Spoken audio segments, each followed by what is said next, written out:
right. Yeah, I Why? like that because he interviewed me, what, last week was it? Yeah, 2 weeks ago. About two Why weeks ago. you have a podcast? No, well, I do it's not really a podcast. I mean, I do something on Instagram Live called Wiser Wednesdays, Hmm. and I interview wiser authors about their books. Oh, cool. Yeah, so it's interesting. We've done quite a few now, and now it's moved to the stage where instead of me chasing down authors, some of the authors are writing to me, Oh, so that's that's nice. nice. Yeah. And saying, "Can I Uh-huh. be on?" So that's All pretty right. cool. Mhm. That's always fun. Yeah, yeah. And they're great books, They're always something great to read. Mhm. Mm-hmm. Yeah. And Like yours Probably. was like Marla's book. my book. Your books are good too. So Yeah, there. but not as good as Bowler's. Sure. Yeah, Marla's right. Marla did an exceptional job. I even said it during the interview. The amount of information in her book is just is incredible and very beautifully written. And I So don't have to say it out loud, so it's good. Yeah, but I wasn't talking about Mahler. I was talking about Vala. Oh, about Varla. Vala Varla. Ventura. Yeah. Yeah. All A right, wise, a wiser author as well. Mhm. we're about to come in. Y'all ready? Yeah, we're Well, always ready. Sure. All right, here are the tunes. You have a great show. Yep. Thank you. thanks.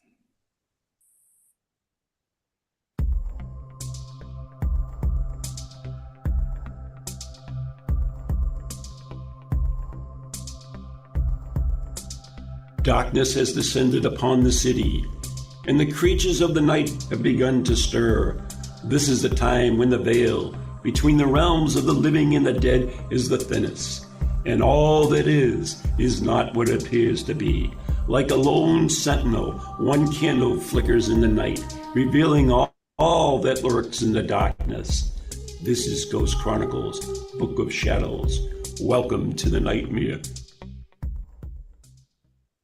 And good evening, everyone. I am Ron Kolick, that lone candle flickering in the evening, holding up the evil darkness like the wicked witch from the north. My co-host West, she's not from the north, but she could be. Marla Brooks.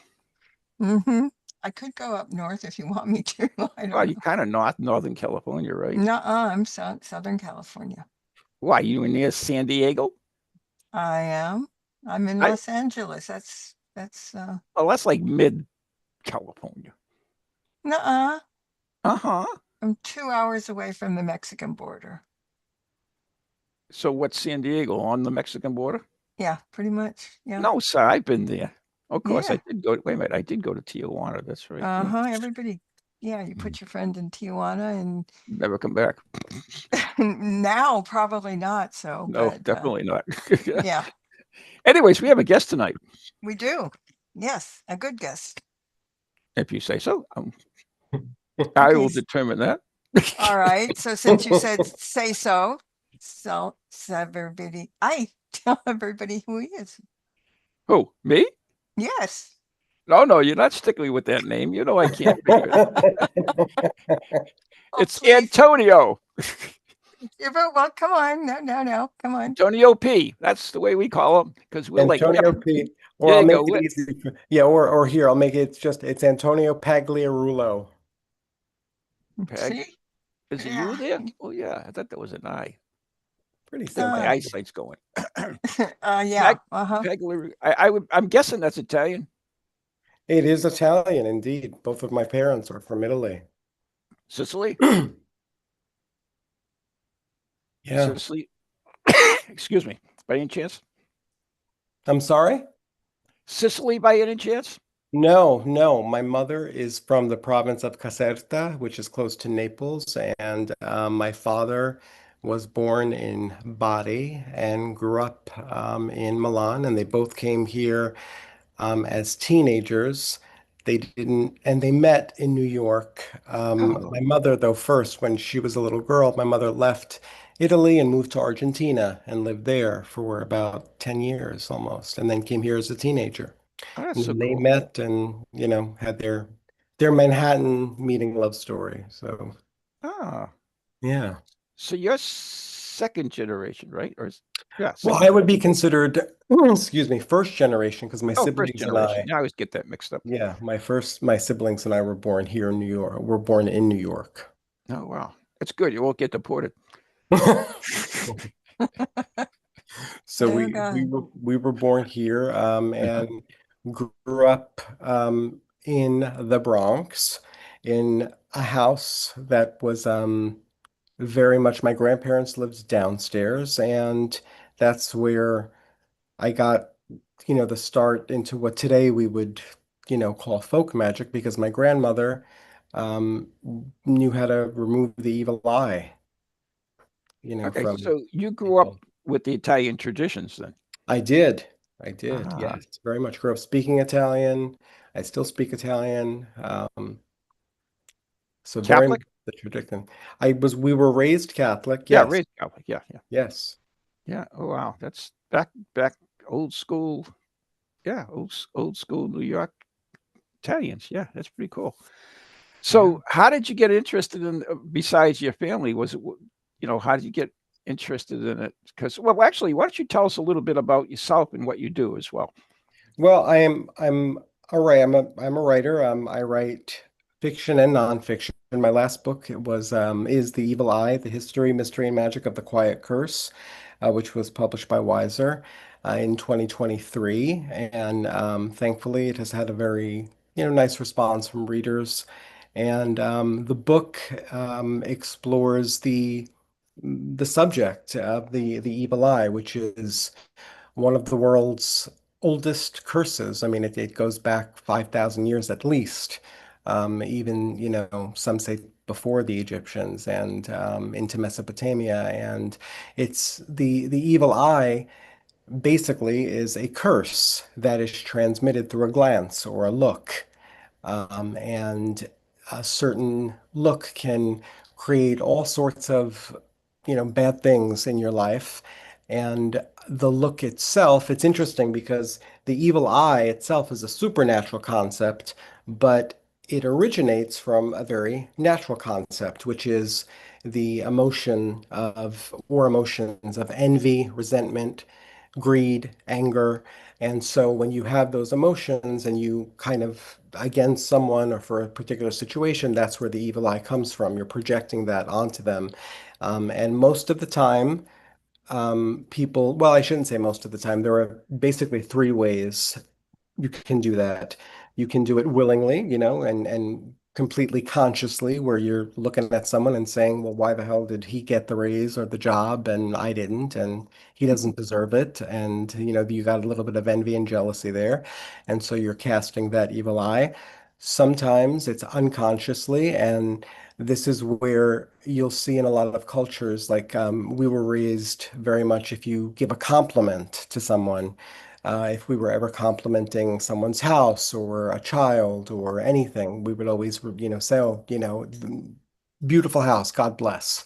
That was to counteract, the evil eye if you unintentionally, gave it to someone. And then the third way you can bring the evil eye is you can bring it upon yourself by boasting and talking too much about yourself or situations in your life, because that brings about jealousy and envy in people when you talk too much about what's going on. So hence, we were always raised to stay quiet about things. So the evil eye is an intentional thing. In other words, you mean to put an evil eye on something. I know you can unintentionally, but can you also do it intentionally? Yes, yes, that's one of the ways. And actually, the interesting thing about the evil eye is that um, it is ubiquitous in the sense that it's in so many cultures around the world, and even today, so many places around the world. And we can see that even in the recent years, the proliferation of jewelry. I mean, everywhere you look, you could see what's called, people call it evil eye jewelry, and it's, the blue and the white circle, and or another one, a hamsa, or in Italian tradition, there's the cornetto or the cornicello or the mano cornuta. These are all amulets that are designed to, ward away the evil eye, but we've seen a huge rise in that kind of jewelry. You used to be able to get it in specialty places like, a jeweler. Now you can get them just about everywhere, Amazon and Walmart and anywhere you Made by the want. Chinese in some So, cases. and perhaps they are in some cases. Yeah. But what makes it interesting, excuse me, is that no matter what, excuse me, allergy time, Thought that's why everyone they has put an evil been. eye on you. No, right. The allergies are doing it to me tonight. What's interesting is that the evil eye, everyone has either felt jealousy in themselves. We've either experienced feelings of envy or jealousy for a particular reason, or we've either been on the receiving end of someone's jealousy or envy. And most people will say that they felt that.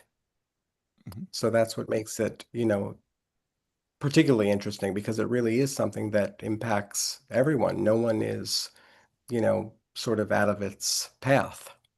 It's so funny because you mentioned a lot of the things you mentioned are the deadly sins in the Catholic Hmm. religion. Yeah, well, so the interesting thing is that my grandparents came here well, my parents came here from Italy, but my grandparents, who lived downstairs from me, still practiced these traditions that are folk customs and folk traditions. And my grandmother would diagnose the evil eye based on um, a process, water, oil, as a prayer, and then you read what's in the water, and then the evil eye would be taken off. Now, there are many cultures that do it differently. Some don't use water and oil at all to diagnose it or to remove it. Some use, seed packets, or they throw seeds in fire, and if something pops, they do it other parts. And this is also different in other regions of Italy. Parts of Sicily will take a plate of water and, you put it on someone's head, and that's how you do the evil eye. Some do it. Um, with someone touching the water. And like I said, some other cultures don't even use water. They use, a lot of different things. And I go into all of not well a great many of the cultures and their traditions in the book. Yeah. So the evil eye is a real thing in your opinion, then? Oh, very much so, very much so. And I think the for me, it's a very real thing, not only because I grew up seeing it, and I grew up seeing so many people, coming to my grandmother's door or calling my grandmother, or now even I, as someone who I've taken on the traditions myself, people constantly, call me and ask me about that. And there are symptoms people get. We should, if you think and I go through this as well in the book, there are symptoms. People will complain suddenly of a bad headache, feeling lethargic, and that could be a symptom of an evil eye. Then you look at things like look, there's such a thing as, yeah, everybody goes, through bad spates of bad luck and stuff like that. But if you have a week and you lost your keys on Monday, you got a flat tire on Tuesday, the pipe in your basement burst on Wednesday, you fell down a flight of stairs on Thursday. When you're looking at things like that and it's a constant, prolonged kind of spate of bad luck, that's when you're kind of looking, when most people look at it and say, something's not right here. So it's a little bit more than just this idea of bad luck, and I might have an evil eye on me. So And yeah, but I yeah. mean, don't we rationalize that? I mean, we talk about things happening like that. Oh, things happen in three, so you'll see three bad things happen, and then you say, oh, okay, but there might be some stuff that are actually good in between. In other words, we have these spells of things that happen to us. Is it more that we rationalize it, or is it really a do you and your well you believe it is it's a physical thing that No, has occurred? I believe it's energy. We are all energy, and I believe profoundly in the power of energy, and I think that's a very I do think it's a real thing.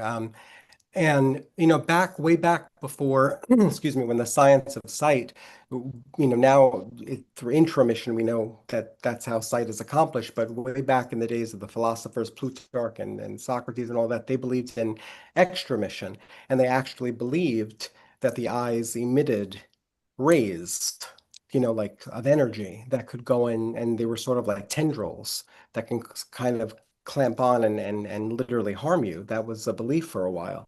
And until they discovered the science, of intromission and how sight is accomplished. But it's an old belief, and it goes back. We could see it on even in the ancient Egypt, the Eye of Horus. These symbols were painted on boats. They were painted on coffins. They were funerary rites because it was to get people through the underworld as well when they passed. It was to get ships across the seas safely without, any sort of bad vibes hitting them. And you have to, when you think back on the history of things, it's fascinating that there were a lot of superstitions. Why is it that the evil eye has survived for so many thousands of years? Why is Yeah, that? And that's but we because we have lots of superstitions that have survived, like don't step on the crack, you break your mother's back, spill salt, throw it over your shoulder. I mean, there are lots of superstitions that Mhm. have survived, but that doesn't Yes. necessarily mean that they have any power whatsoever. Well, it depends on who's thinking about that. Some people do believe that it does have power. I mean, certainly people who um, call me, or sometimes when if I give readings and I do that, people absolutely do believe it. And I've received that, many letters and responses from readers who have said, I was going through a certain period of my life, and this is what happened, and then I, did a particular spell or a particular ritual in your book, and now that spell of bad luck, or the evil eye is gone. So if you believe in things like energy, and also you have to remember, this is also something that goes back to the sense. It's called the sense of being stared at. Have you ever been in a situation where you're standing in line at the grocery store, you're reading your Mhm. magazine, and all of a sudden, you feel something, and you turn around and you find out, 50 feet away, someone is staring at you, or There have someone you been don't know is staring at you. there have been several scientific studies on that particular Yes, aspect, and there I've have been. conducted experiments myself in Salem, Mass. But yeah, there are several good books written by scientists on it. So And yeah, it's believe, yeah. yes. Yes, there's one book, the author is excellent. I forget his name. It's called The Sense of Being Stared At, actually. Mhm. And there were studies done in the animal kingdom on predator and prey relationships. How do, sometimes deer know, how do these animals know that they're being stalked or preyed upon, because it's that sense that they're being stared at. And you can also be on the opposite side of it. How many times, maybe nobody wants to admit it, or people don't like to admit it openly, but maybe you see that ex-boss, ex-friend, ex-lover, the one you don't want to, someone you don't want to talk to, but you're in an event and you see them across the room, but you want to get a good look at them to see how they're doing, and you hide behind, the table, or you hide behind five people, and you spend a lot of time staring at them, and then suddenly, boom, they turn around. And you're like, and they catch you staring at them, and you're like, how the hell did that happen? Well, how did it happen? Yeah, If no one that's told the them. interesting thing, though. Is it something that is more than just the eyes, or is it something more in the power of thought? But I think it's in the power of the eyes, because if you're standing there just not thinking about being stared at, but then you get this feeling that you're being stared at. Yeah, I know. As far as the sender, though, I'm talking about the sender, not necessarily the Well, receiver. if the sender is staring, and that act itself is, in my opinion, emitting energy. So I believe that someone who is staring at you or staring at someone from across the room is in fact emitting an energy. And that's why people, the subject being stared at, might turn around and say, why was he staring at me? Mhm. What was that all about? Kind of thing. So it's a very interesting um, concept and a very interesting thing when you think about the energy of that whole sense of being stared at. It's kind of like the movie Men Who Stare at Goats. Oh, God. Yeah, perfectly. But but it Go is ahead. true. People from around the world, excuse me, have written to me and contacted me and talked about how the evil eye, what they believe was an evil eye curse on them, and how it has wreaked havoc on their lives. Mhm. And Yeah. so, what do you exactly? I know you're an author as well, but it seems like you do a little bit more. You're a practitioner of some sort as well. Yes, I am a folk practitioner. I practice folk magic. I'm a folk witch. I practice Okay, so you're a witch. Italian. All right. Now I Yeah, get it. Okay. I'm a practitioner of Italian folk magic. Oh, excellent. Now that makes Mhm. sense. Is that the same Mhm. as Strega? Well, there's the Strega is sort of there's Stregoria, which is sort of a lot of people will look at it, and some of it came out of um, there are a lot of ties to Wicca and which is the religion sort Mm, of the witch, and it's a form of it. But Italian folk magic is very much a practice. It's not very much. It's not a religion. These yeah. are practices that many people consider themselves, practicing Catholics, but they will still practice folk magic and customs. My grandmother Mm, was one of these people. So was my grandfather. He made wine, in the basement of our home, and did everything according to the phases of the moon. He planted everything according to the phases of the moon. He moved certain things on different shelves according to the phases of the moon and wow. taught us, hand gestures that were also he believed had particular power to either ward away negativity or to induce healing in certain parts of your body. That was part of folk magic as well. Oh, that's So great.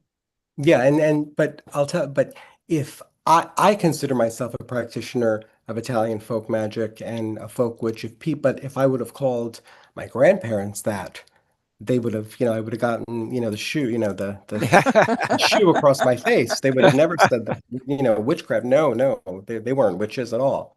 So Right. they were practicing just what they knew, and what they had been raised with in their village in Italy.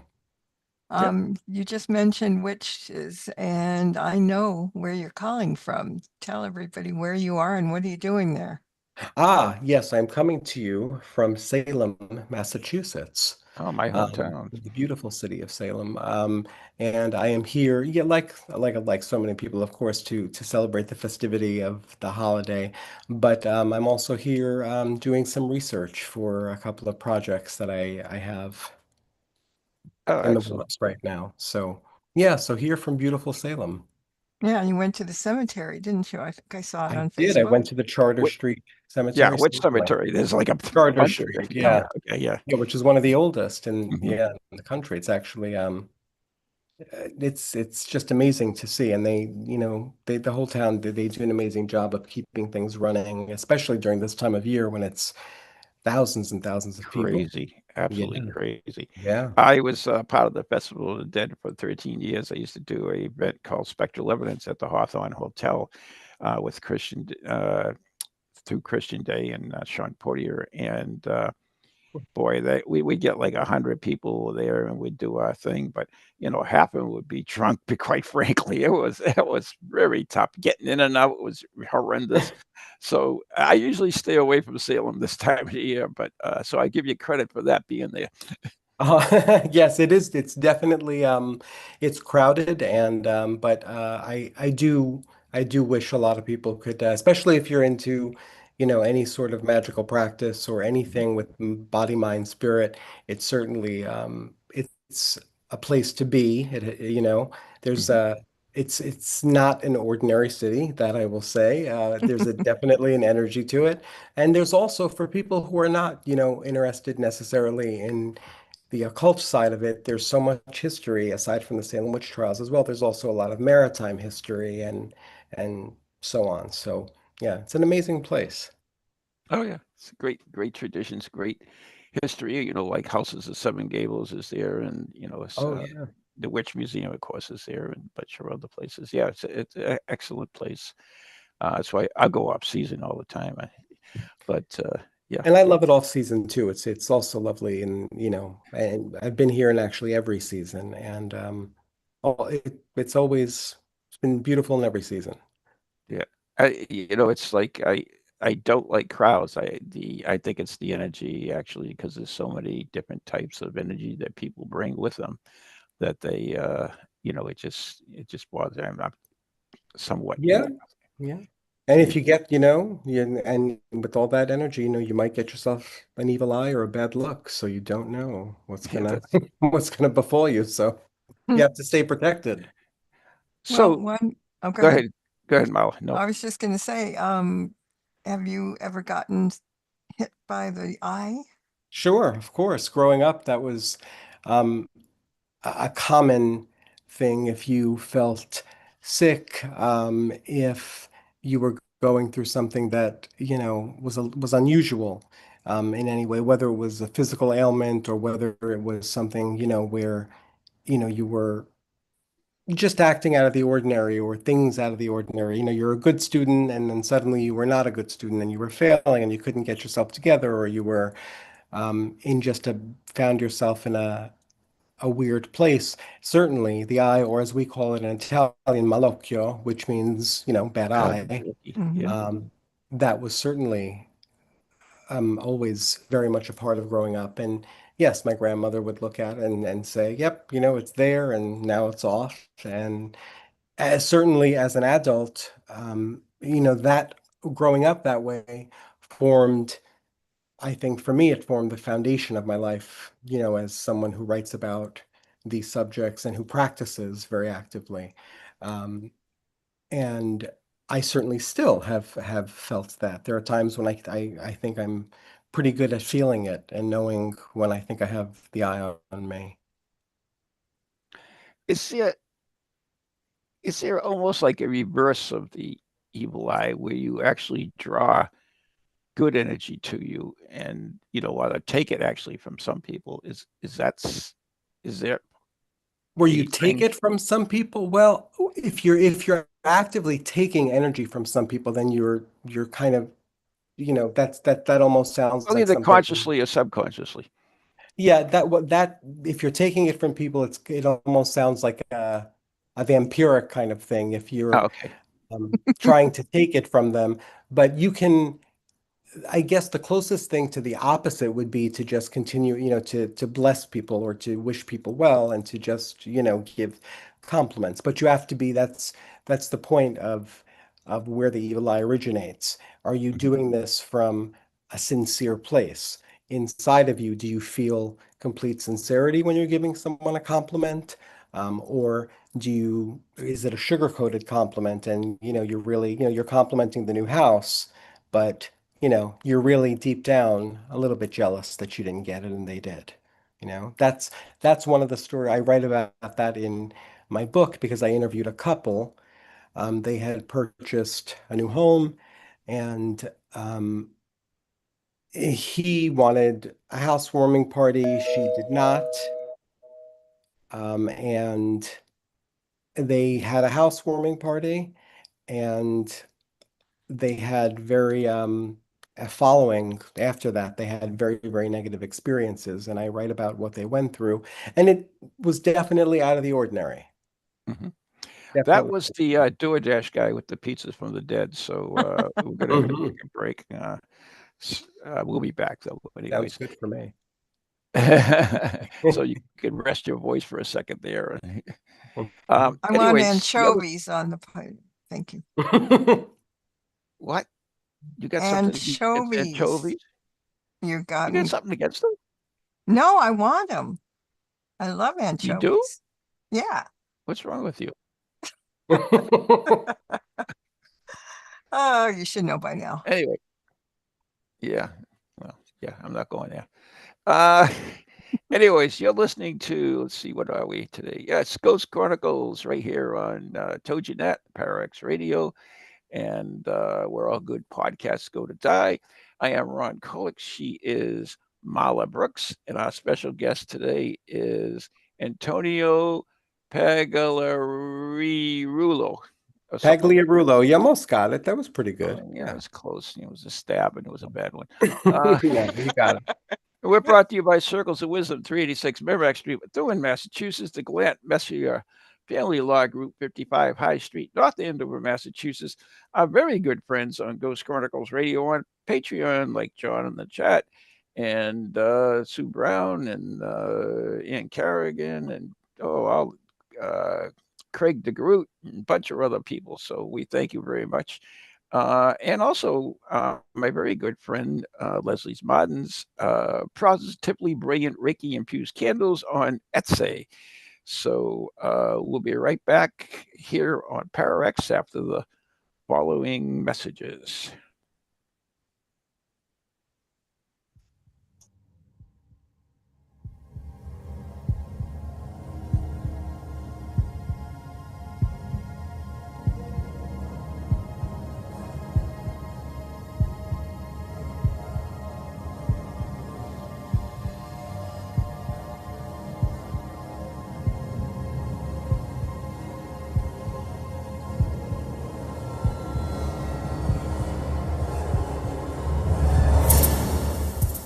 Do you have a paranormal event, book, or something else you want people to know about? Then why not advertise it on Ghost Chronicles Radio? With over 150,000 downloads a month, get your message out to an audience that's interested in the subject. We have a plan at a cost that fits your needs. For more information, contact Ron Kolick at anyghostproject@comcast.net or call 978-455-6678.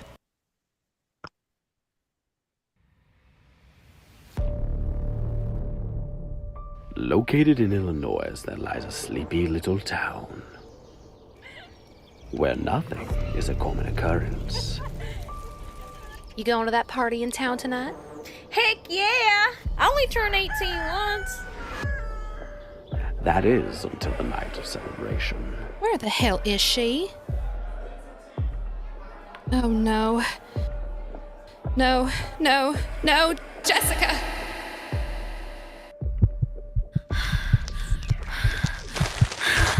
What's happening?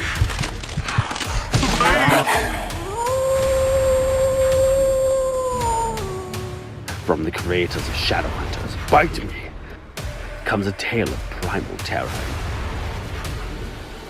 and grindcore mayhem.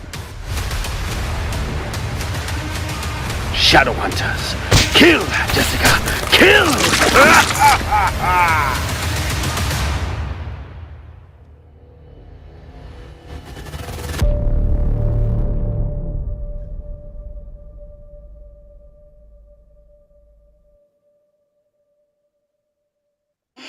Are you reading me?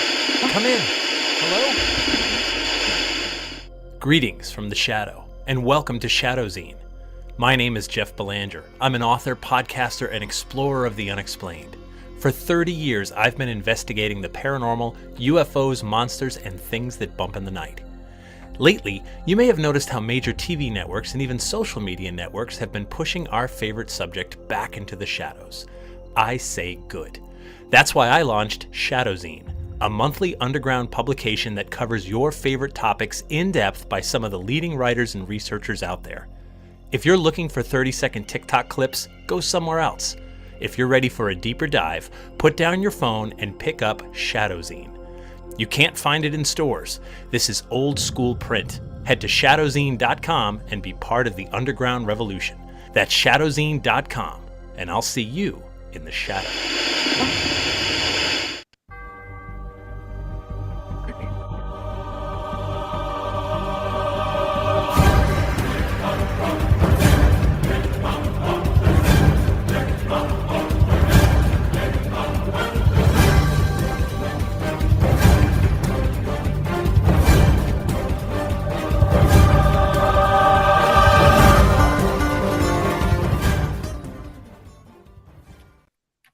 welcome back. Ron Kolick is here. I'm Marla Brooks, and our guest Antonio. I'm not going to try even to say Hey, the I last name. do it too. Yeah, it's okay. I'll just say Pagliarulo whenever you say Antonio. So we'll get it that way. Thank you. And he's brave enough to stick around for the next half. So, hey, welcome. Yeah.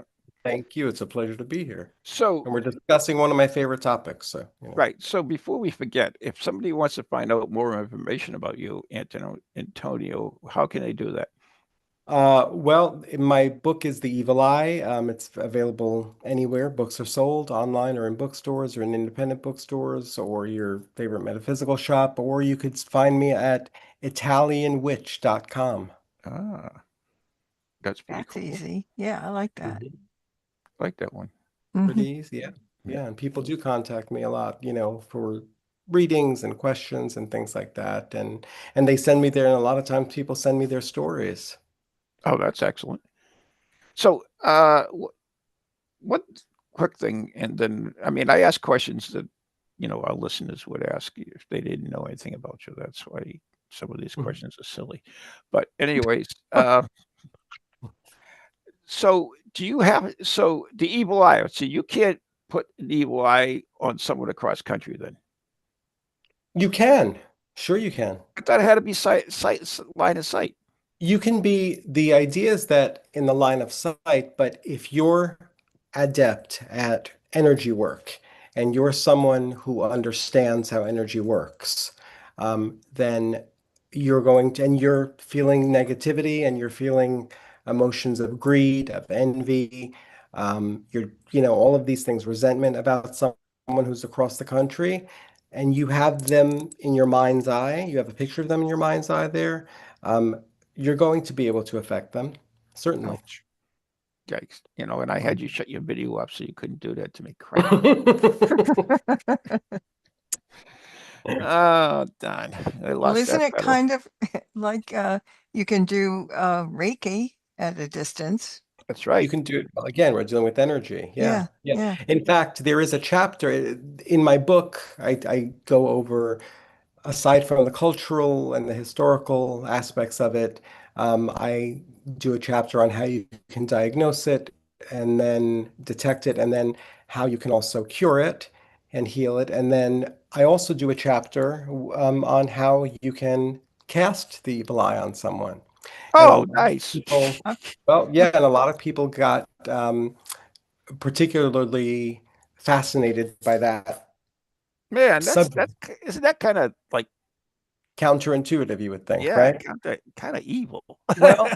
Well, I explain in the chapter why it's something to learn, because it's important to learn protection and self-protection. And from a magical standpoint, we are surrounded by energies, different kinds of energies all the time, and we are faced every day, with people who either don't like us or, don't like what we're doing or are resentful for whatever reason.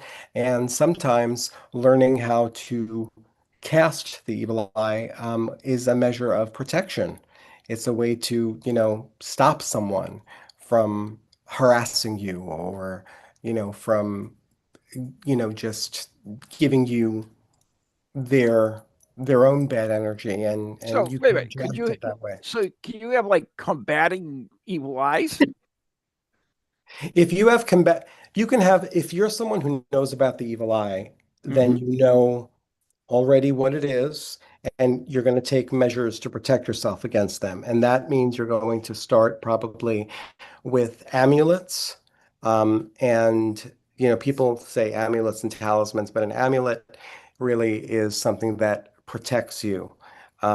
Whereas, a talisman might be something that draws in luck, an amulet repels bad luck and bad energy. So when you see people wearing things like what they call the evil eye jewelry, what that's An actually Italian called horn? a horn, which is the cornicello, or you have the evil eye itself is called the nazar. The Hamsa is one. And in my book, I go over many different charms and amulets from around the world that people use. And there are different types of horns. There are, of course, there are also from your own religious tradition, there are saint medals that people wear that believe very much, people believe wearing their saint medal of the Archangel Michael or a particular saint that you were raised with. What about a Um, crucifix? a crucifix, certainly people believe that when you're wearing it, that in itself is, it's an Yeah. amulet in and of itself. So most people who are aware of the evil eye are going to kind of arm themselves. They're going to Okay. wear that evil eye, that Nazar or that Hamsa, or that Saint Medal or that cross or, you know, whatever it is. And it's whatever, talisman that you've chosen, that you've basically you've charged, you've chosen, you've infused it with your own energy and your own intention for protection. So if you have an Italian horn, is it like a mirror? So if somebody puts the evil eye, it goes back to them? Yeah, well, the idea of the horn is that like the horn on an animal, it's protective and it can smite the eye, before it reaches you. And a lot of times it does. And now an interesting thing about an amulet, whether you're wearing it or whether you have an amulet, a lot of people will hang up a hamsa or um, a nazar or some sort of amulet. And when it breaks, a lot of people will write to me and say, "Oh, I'm very scared because the amulet I was wearing broke and it just Mhm. fell off and it shattered on the floor." And when an amulet breaks, it actually means that it's doing its job. It means it took the hit. So that's why an Ah, amulet broke. It took the mhm. negative hit and it did what it was supposed to do. You can replace your amulet, but when your amulet breaks, don't, I always remind people, don't get scared and don't get so worried. It means that it did its job because This it is took the hit. fascinating. Yeah. I like the thing that is called the quiet curse. Hmm. That's to What's me, the it's quiet like, rest? well, go ahead. Subtitle of the book is called The Quiet Curse. Mhm. It's the evil eye and it's the history, mystery, and magic of the quiet curse. And it's the quiet curse because a glance is silent. Someone can look at you and or channel their energy with a picture of you or thought of you, and it's quiet, it's silent. A lot of times because of Hollywood and different versions of what we've been shown, whether it's through certain horror novels or through certain horror movies, when someone says, "Oh, a curse was cast," they get a very particular image in their heads, and they see an altar and a bunch of candles burning and blood and entrails and horrible sort of things, and what we've been shown throughout the movies. Mhm. And that's what most people, and certainly there are curses that use different types of things like that. And there are practitioners who know the right timing and there's certain herbs and certain accoutrements that you need for cursing. And certain practitioners are adept at doing that. But those kinds of curses, you really have to know how to do those. And they're specific, as opposed to the evil eye. It's specific to your emotion of envy and to the emotion of, jealousy, greed, as I said before. So, but it's quiet. And someone can look at you, again, like going back to the sense of being stared at. You can be stared at, and someone can you could be sitting at a table with 12 people, and someone could, stare at you and be very quiet and completely silent about it, but you don't know it. They can come into your home and sit there and, take a glass of wine and enjoy the party and say, "Oh, lovely home," but they're actually giving you the eye and it's silent. So that's Oh, why it's so frightening to people. hmm. Mm. So I noticed in Italians that hand gestures are a big part of your culture. Is that Mhm. involved in the evil eye as well, or is it just something separate? Huge.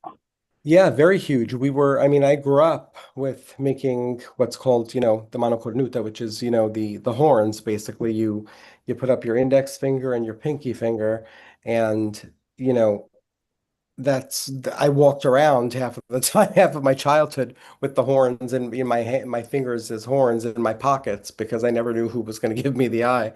And sometimes I will still do that, and that's something that's very, very real, especially in Italy and in Italian American culture. The horn is very much you Mhm. see it hanging, of course, on mirrors and cars and things like that, but you'll see the hand gesture of the horns. And Italians do that very much, and that's to ward off the evil eye or to ward off that negativity. Hmm, Can interesting. somebody get the evil eye on them if they don't believe in it? Because, in witchcraft too, people always say that. Well, you can't do it if I don't believe in it. So what do you say about that? Oh, I think if you have the evil eye on you, I think you'll become a believer. Because most of the people, many, not most of, I should say, but many of the people I interviewed for this book were not believers Hmm. in the evil eye or in the idea of a curse that could be transmitted through envy or jealousy. But then they experienced it and they became believers, as I spoke before about the couple that Hmm. had a house party and then had Right. just a number of things that were just came out of nowhere, and then they took measures to um, get rid of the eye. They took measures to, spells or rituals, cleansings, things like that. And then their problems ceased.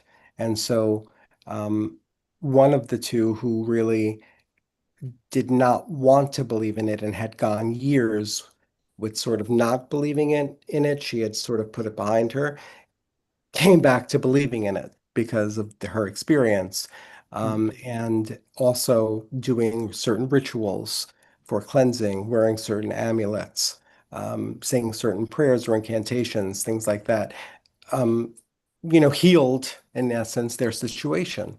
So people become believers when a lot of times it's desperation. People who don't believe, if they say, look, all these bad things are happening, my relationship broke up, I got demoted or I lost my job, or, there's financial trouble, this is happening, my health, this is happening.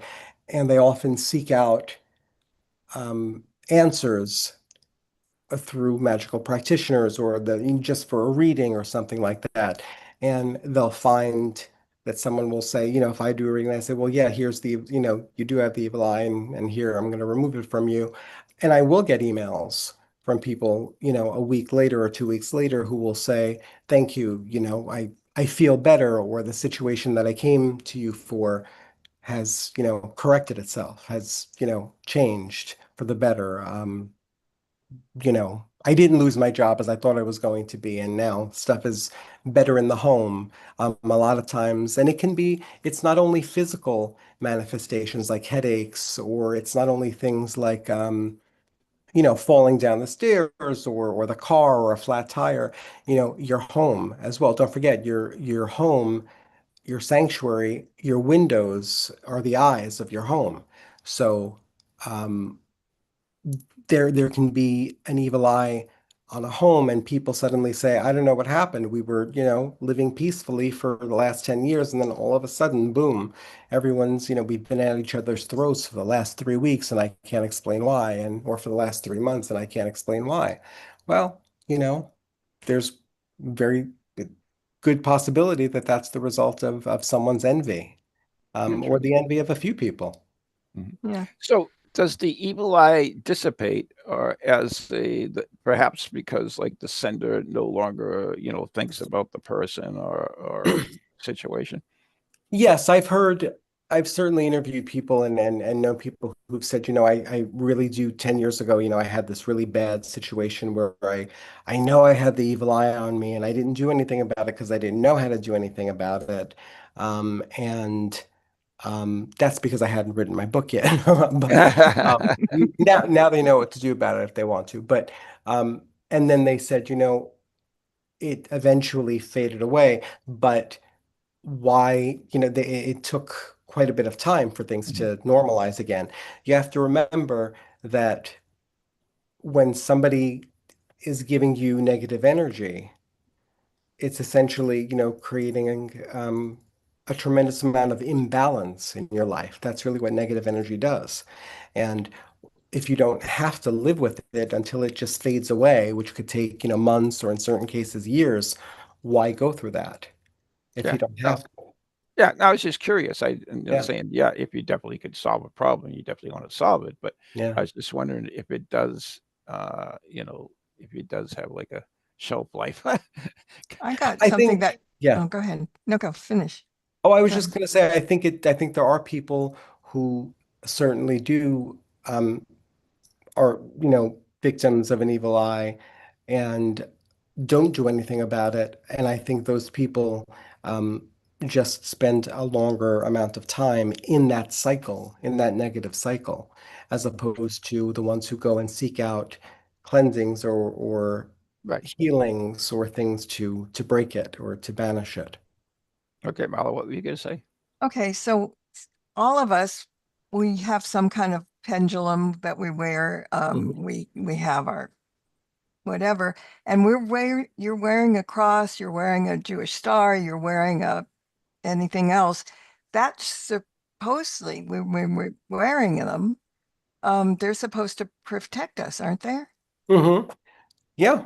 If you've So, charged, there's a way, when I write about it, I talk about choosing your amulet and mm-hmm, doing the work. A lot of people choose an amulet. They'll buy what they call, as I said before, like evil eye jewelry, which is in fact right, yeah, bizarre, but they'll just put it on and they go, oh, okay, now I'm protected. Well, yeah, not quite.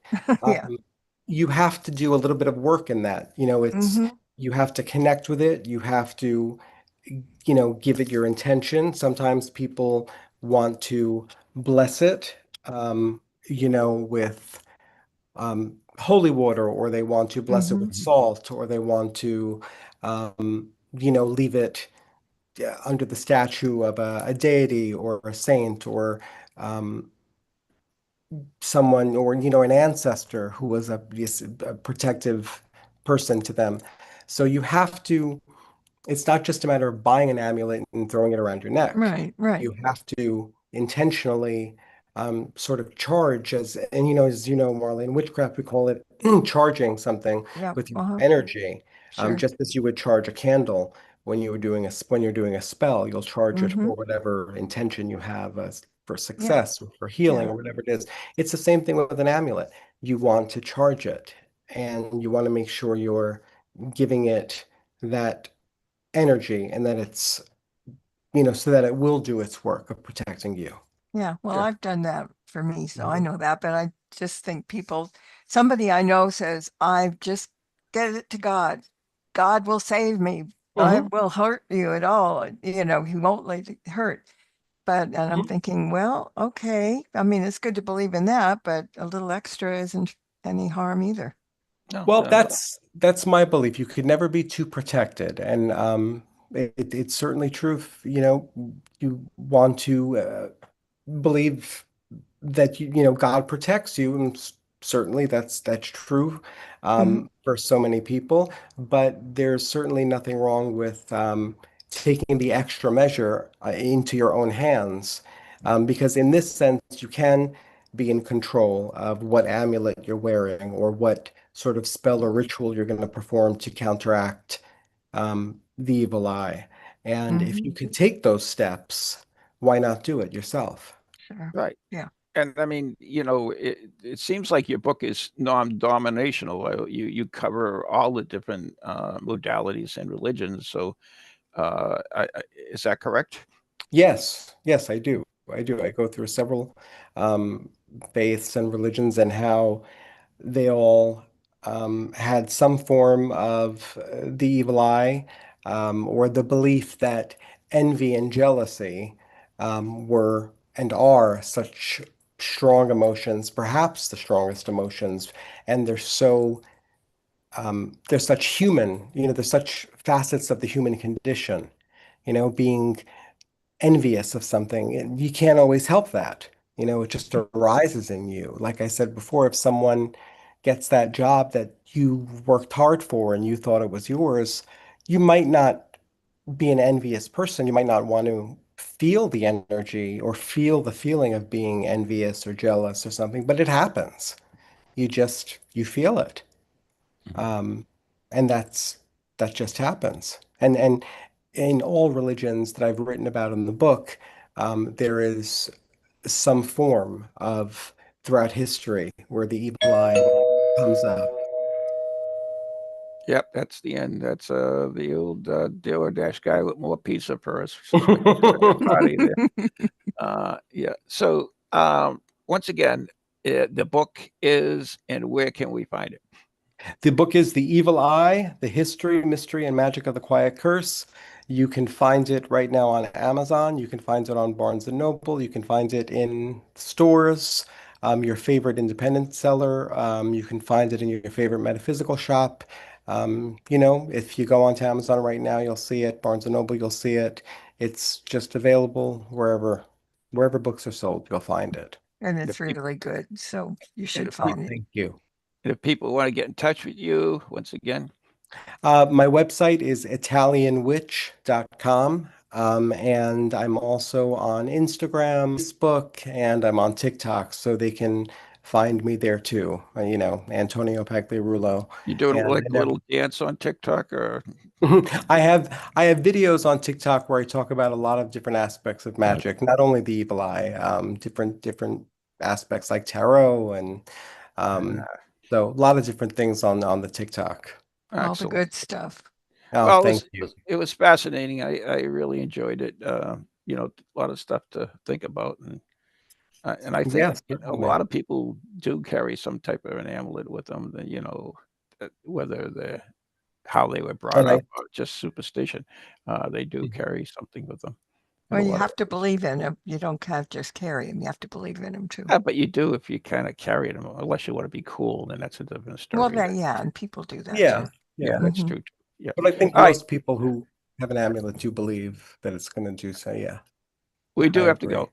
So you've been listening to Ghost Chronicles right here on TogiNet and PowerX, and virtually where all good podcasts go to die. And I have been Ron Kolick, and I still am, I guess. And she has been Nala Brooks, and special Go ahead, guest. Do it. It's Antonio. If you didn't speak, I could see his name in big letters, and I could probably work my way. There you go. Don't say a word. Antonio Pagliarulo. Yeah, you know what? That's it. You got it. Pagliarulo, you got it. Thank you so much, Antonio. It was my pleasure. Thank you. Good night, everyone. Speak to you soon. Good night, everyone. God bless. Bye-bye.